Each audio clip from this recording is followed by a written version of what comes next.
वो चिड़िया ससुराल में बहुत से सपने सजा कर आई थी। सोचा था उसके पति की नौकरी है, अच्छा घर है। जो तंगी माँ बाप के घर में उसे थी वो ससुराल में उसे नहीं मिलेगी। ससुराल में राज करूंगी। कुछ दिन बहुत अच्छे बीते, मगर कुछ ही दिनों बाद उसके पति की नौकरी छूट जाती है। मानो मुझे अब अपने काम पर तेरी जरूरत नहीं है। जा कोई और धंधा कर ले या फिर किसी के घर नौकर रह जा। मालिक मैं क्या करूँगा, मुझे काम से मत निकाले। ऐसा ना करे साहिब, मेरी तरफ से भीख मांग जाकर। मैं तेरी कोई मदद नहीं कर सकता। परेशान मानो चिड़ा अपने घर चला जाता है। रानो चिड़िया के सारे सपने हवा हो गए। अब हम क्या करेंगे पति जी, घर कैसे चलेगा? कल हमारे बच्चे भी होंगे, हम कहाँ से खाएंगे? क्या करूं, मुझे कुछ समझ नहीं आ रही। मुझे तो और कोई काम भी नहीं आता। ऐसी जिंदगी से तो मौत अच्छी है। ना ना, ऐसी बातें ना करें आप। ऐसे ही कुछ दिन गुजर जाते हैं। उन्हीं दिनों में चिड़िया एक अंडा देती है, जिसमें से एक छोटा सा बच्चा निकलता है जो बहुत सुंदर था।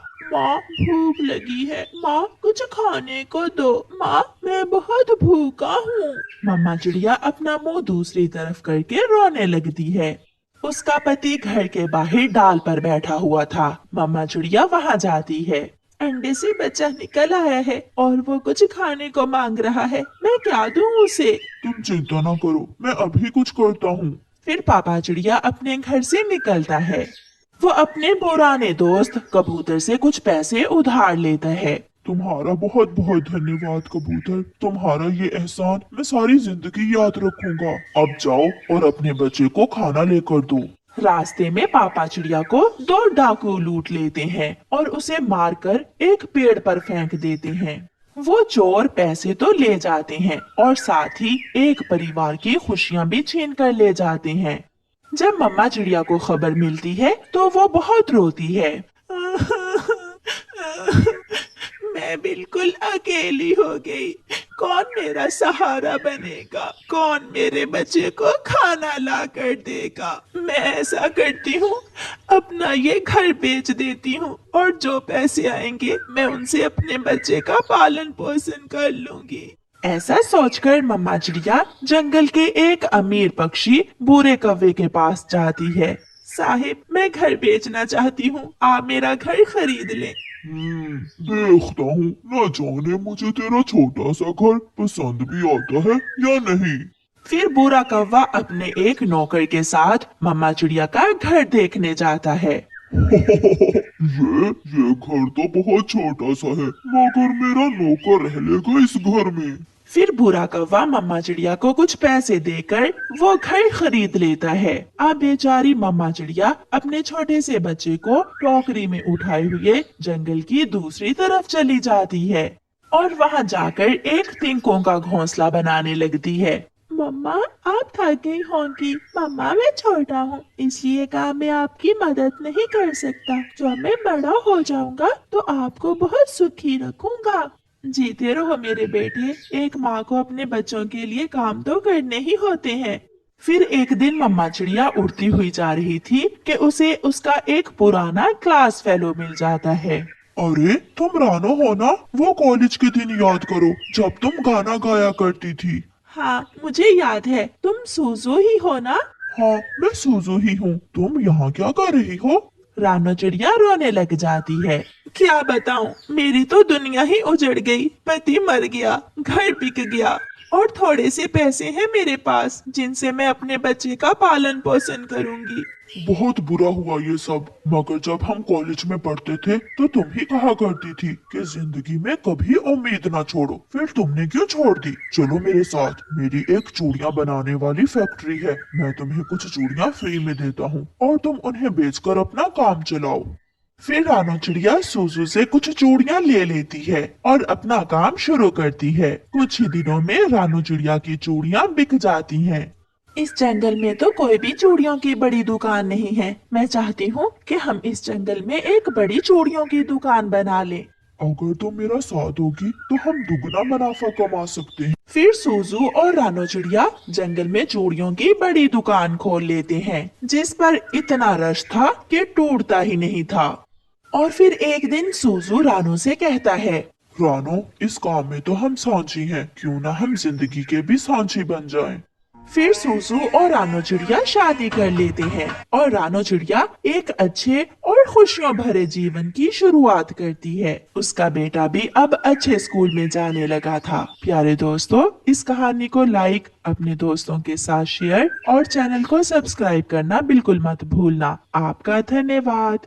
घोंसला बनाने के लिए ये पेड़ ठीक है। मैं अपना घोंसला इसी पेड़ पर बना लेती हूँ। यहाँ फल भी है और पत्ते भी। मेरा काम आसान हो जाएगा। चिड़िया ऐसा सोचकर अपना घोंसला बनाने के लिए लकड़ियाँ लेने चली जाती है। पीछे से कौवा और कौवी भी वहाँ आ जाते हैं। कालू, यहाँ सूखा घास भी पड़ा है, तुम कुछ लकड़ियाँ ले आओ, हम इसी पेड़ पर अपना घोंसला बना लेते हैं। तुम घास के तिनके इकट्ठे करो और मैं अभी सूखी लकड़ियाँ लेकर आता हूँ। कौवा भी चला जाता है। जब चिड़िया और उसकी बेटी सूखी लकड़ियाँ लेकर आती है तो गोरी कौवी को उस पेड़ पर बैठा हुआ देखकर चिड़िया उससे कहती है, कौवी, कहाँ कहाँ, ये पेड़ मेरा है, मैं ही ये सूखा घास रख कर गई थी यहाँ। ओए होए होए, छोटी चिड़िया, शक्ल देखी है अपनी, चल चल भाग यहाँ से। इस पेड़ पर हम बनाएंगे अपना घोंसला। मेरा कालू आने ही वाला होगा, अगर वो होता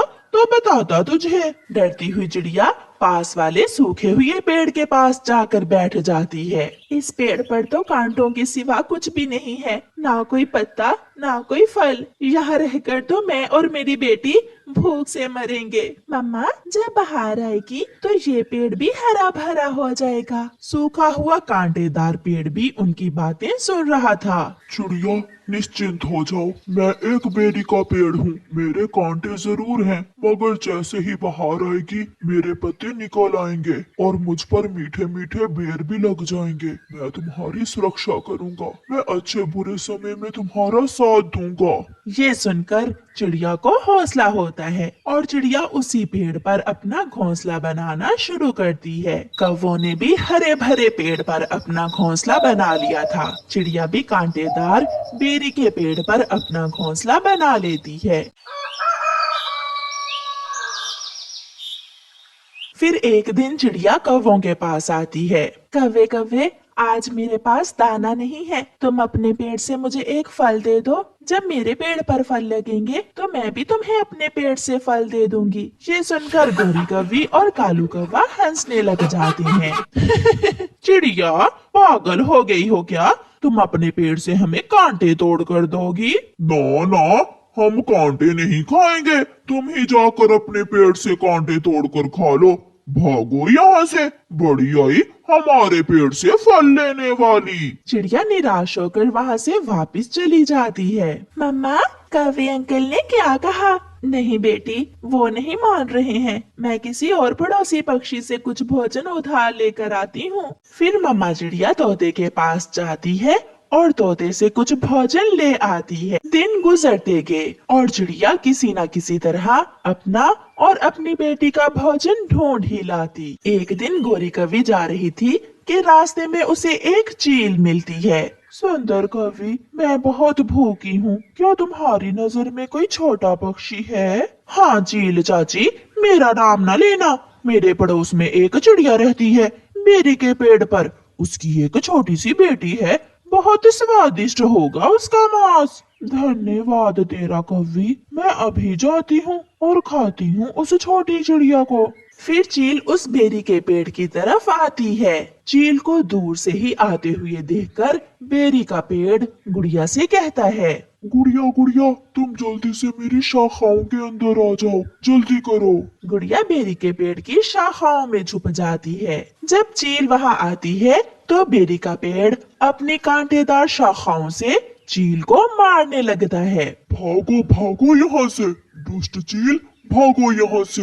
रुको रुको पेड़, तेरे कांटे बहुत तीखे हैं, मेरे शरीर में घुस जाएंगे। ऐसा कहते हुए चील वहाँ से भाग जाती है। मम्मा चिड़िया अपनी बेटी को सुरक्षित देखकर बहुत खुश थी। पेड़ जी, आज आपने दोस्ती का हक अदा कर दिया। कौवा और कौवी ये देखकर बहुत जल रहे थे। ऐसे ही कुछ दिनों के बाद मौसम बदल गया, धूप तेज हो गई। कौवों का पेड़ ठंड का पेड़ था, उसके सारे पत्ते गिर गए और फल भी खत्म हो गए। दूसरी तरफ चिड़िया का गर्मियों का बेरी का पेड़ अपने जोबन पर था, जिस पर हरे भरे पत्ते ही पत्ते निकल आते हैं, और वो पेड़ चिड़िया को ठंडी छांव दे रहा था। कालू, अब तो कहीं और ही जाना होगा, यहाँ गर्मी से मेरा तो दिल घबरा रहा है। गोरी, देखो देखो, चिड़िया का पेड़ कितना हरा भरा हो गया है। इसलिए तो कहते हैं ना मौसम एक जैसे रहते हैं ना हालात। अब मैं खाऊंगी अपने बेरी के पेड़ से मीठी मीठी बेरी, और तुम अपने लिए नया पेड़ ढूंढो जाकर। रोते हुए कौवा और कौवी वहाँ से चले जाते हैं, और चिड़िया अपने दोस्त बेरी के पेड़ पर